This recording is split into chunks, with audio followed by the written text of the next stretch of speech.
Brad Williams, Excel time. How about we convert or we change hours to Excel time? We're using normal hours, our hours, but we have to make it so Excel can read it. How do we do that? There's a conversion. Remember, we're looking for hours. How many hours in a day? 24. Excel will look at our hours, convert our hours into Excel time.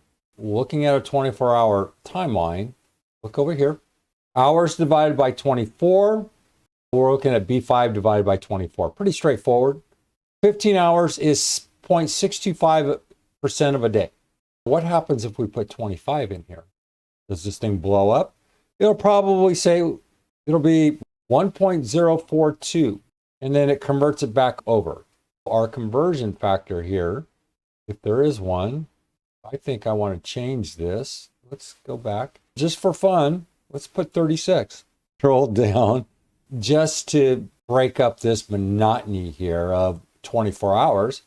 We have a mixture. Hit F9 to your heart's content. You know, all we're doing, if we have 36 hours, it's 1.5 days. 3 is 1/8 of a day. 1 would be what?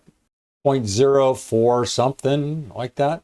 Let's see if we can find, there's 1.042. How do I know? Well, just go equals 1 divided by 24. There you go. And a rounding gives you 0.04162. And you can do this with any particular number of hours divided by 24.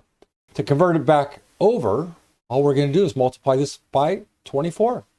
How's that for some simple math? Brad Williams, Excel Prime. Out. Williams out. See ya. Don't want to be ya.